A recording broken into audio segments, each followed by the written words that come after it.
Hey there everybody, I'm Mark Curley. I'm back with another How to Draw a lesson, and I'm going to go ahead and just jump into it. This is a lesson on how to draw a realistic eye. I'm going in with my black Prismacolor to make the upper eyelid, and let me just say in general that if you want to draw a realistic eye or realistic anything, you really owe it to yourself to draw from life, or at least look at photo reference, which is what I did for preparation on this video. So the eye shape, fortunately, is very much the way we imagine it. You know, this sort of, I don't know, almost like seed shape, at least right along the edge of the eye itself. Of course, everyone knows that there's this sort of section here on the inside of each eye that comes out, and you know, different eyes have different sizes and shapes of this area over here. So you know, the reference that I looked at gave me this kind of a shape, but you may look at something different or look at your own eye and find that it's shaped differently. In any case, there seems to be maybe one or two little sections if you want to get hyper detailed over here in this area. Now that I've got that section done, I'm going to go ahead and get to the eye itself, and this, again, it's, you know, more or less a perfect circle. So if you don't trust your own circle drawing skills, you may want to trace around a quarter or something, who knows, to get that perfect shape. You know, I don't think there's anything really all that wrong with getting some help from you know, a ruler when you need a straight line, or you know, a cup or something when you need a perfect circle. Anyway, I've kind of got that section in place, and for the pupil, I'm thinking that it's about 1/4 or 1/5 the width of the iris. Again, a perfect circle to whatever degree you're able to do it. And then I'm going to put in a sort of a highlight area over here that, you know, maybe is sort of the suggestion of a window in the wall that's providing some light there. Okay. Now I'm going to jump in and do the eyelashes. This is a female eye, and maybe someone who's wearing quite a bit of mascara, who knows. So I'm going to go ahead and give a nice thick, dark, full eyelash area over here. This kind of thing, you know, I can't obviously go line by line and tell you how to do it. It's practice makes perfect, I guess. But again, looking at different reference, looking at different eyes, you're going to see all kinds of different ways of doing the eyelashes. And the only thing is that at the bottom, you want to create a little bit of a separation between the eyelash area and the actual, you know, flesh of where the eyelid meets the eye. This is that line. The second line down here is where the eyelashes are going to come out, and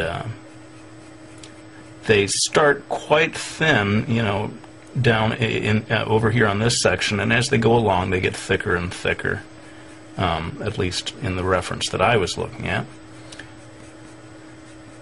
And having got that section done, we've kind of got the basic shape in place with the basic guidelines for the eye itself.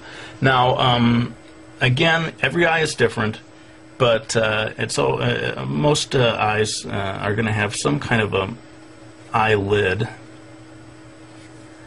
and this one that I looked at for reference had quite a, I guess you'd call a heavy eyelid, which means that the line of the eyelid is pretty distant from the line of the eyelash.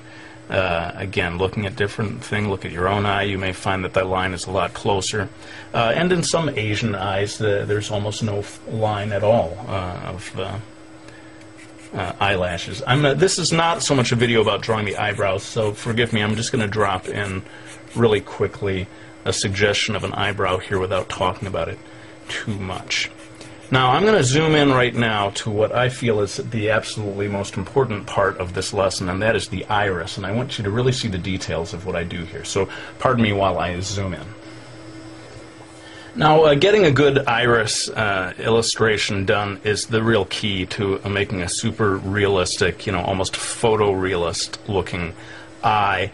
And what I'm doing here, I'm going to do in real time just this section here, sort of roping off or showing the sections that I'm going to darken up and the sections that I'm going to leave light. Basically, this little area in here is going to stay relatively light, and the rest of this stuff is going to get darkened in. Now, I know people like a real-time video, and people don't like when I time-lapse, but seriously, this one I could spend a whole half hour just on the iris itself. So I'm going to time-lapse this part, but I'll come back to explain a little about the choices I made.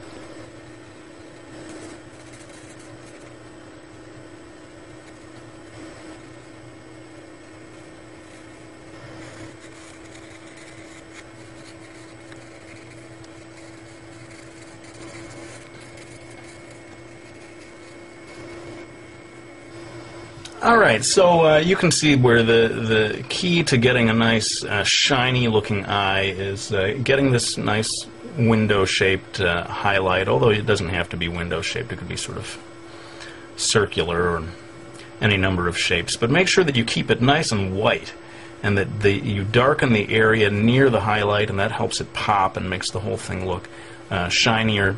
And you saw that I spent a fair amount of time adjusting the different shades here. There's a band area here near the pupil that's a certain thickness. There's a whitish area down here, and then again, in certain types of eyes, every eye is different, you get the very darkest band of color right around the very edge.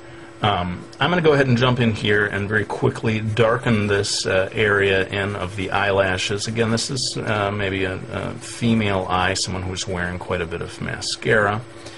And with that, we're starting to come into the home stretch on this video. And again, to keep things a reasonable length, I'm going to have to do some of this in time-lapse. But hopefully it won't be anything that you couldn't follow along with. Basically, I'm going to be adding shading to make the whole thing look a little more 3D. And again, I'll come back to explain a little bit about the choices I made.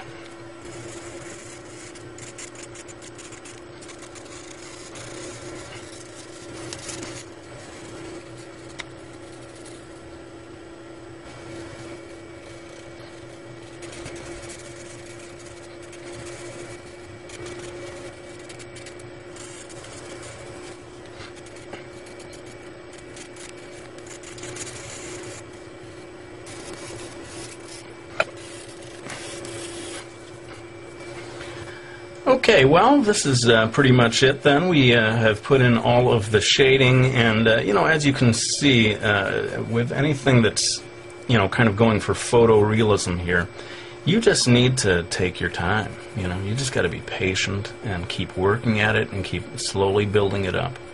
And that's why I pretty much had to time-lapse through a lot of the stuff on this video. Those are the requirements of doing something truly realistic. And in many ways, if this is the kind of art style that you want to do, the most important thing that you need to learn is patience. You can draw almost anything so long as you're willing to commit the time to it. So that's pretty much it for this video. I hope you found it useful, and if you want to see me do more realistic stuff like this, by all means, let me know. I'd be happy to do a whole series of videos like this. This is, of course, what I was trained to do in my youth. And if you are able to draw like this, I think it does help you to draw in any other style even better. Or to just bring something extra to it, whether it's the manga style or even just a cartoony style. If you know how to draw this way, you're going to be able to draw in any style at a higher level. I think it's safe to say. Well, let's go ahead and put the pencil down. I hope you all enjoyed watching this video. I won't show the cover of the book, but I do want to thank people for buying my Miki Falls series or any of my books. I really do appreciate your support. It means so much, and it does allow me to keep doing these videos. Thanks for watching. I'll go ahead and end this one with my usual promise that I'm going to be back with another one real soon.